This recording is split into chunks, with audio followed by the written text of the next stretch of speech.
పంచారామాల్లో ఒకటిగా ఉన్నటువంటి శ్రీ ద్రాక్షారామ దేవాలయానికి సంబంధించిన ఆలయ అర్చకులు మహాశివరాత్రి పర్వదినాన జరుగుతున్న వివిధ కార్యక్రమాలపై అయ్యా నమస్కారం.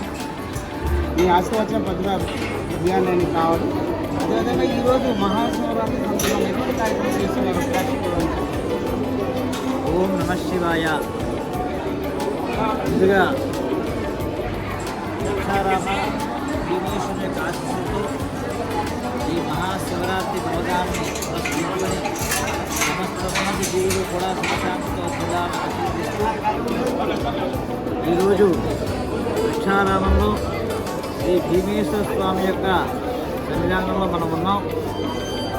ప్రత్యేకంగా ఇక్కడ స్వామి పంచారామ క్షేత్రాల్లో ఒకటిగాను లింగ క్షేత్రాల్లో కూడా ఒకటిగా చెప్పబడుతున్నారు. అమ్మవారు శక్తిపీఠాల్లో 12వ పీఠంగా మాణిక్య దక్షవాటిగానే పిలువబడుతూ గోదావరి సప్త గోదావరి తీరంలో వేంచేసి ఉండి భక్తులను అనుగ్రహిస్తున్నటువంటి ఆంధ్రప్రదేశ్లో ఉన్నటువంటి అత్యంత ప్రధాన శక్తివంతమైనటువంటి శైవక్షేత్రంగా విరాజిస్తోంది. ఈ శివరాత్రి అంటే శివుని యొక్క రాత్రి శివరాత్రి అని చెప్పవచ్చు. అంటే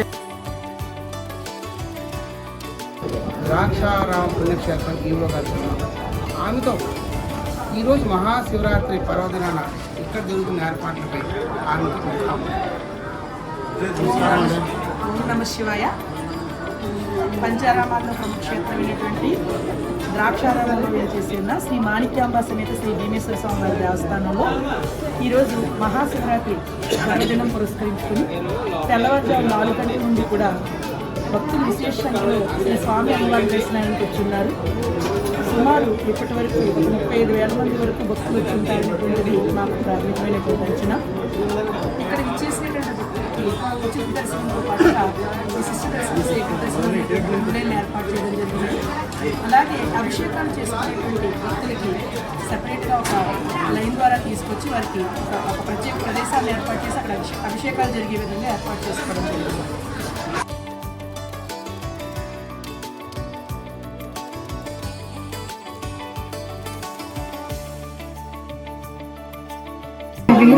ద్రాక్షారామ దేవస్థానానికి భక్తుల రూపంలో చేసిన 2 సార్లు ఎమ్మెల్యేగా ఎన్నికై తిరుమల తిరుపతి దేవస్థానం మెంబర్గా కూడా పనిచేసినటువంటి పిల్లి అనంతలక్ష్మి గారు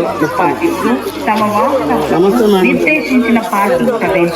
ఈరోజు ఈ దేవస్థానంలో మీతో మాట్లాడిన సౌభాగ్యం అభియానం మీరు ద్రాక్షకి ఏం సందేశం?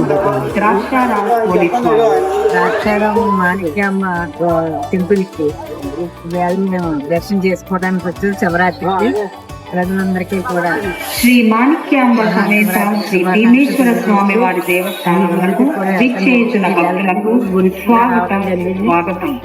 భక్తులకు పోలీస్ వారి విజ్ఞప్తి, దేవస్థానం క్యూ లైన్ పాటించాలని.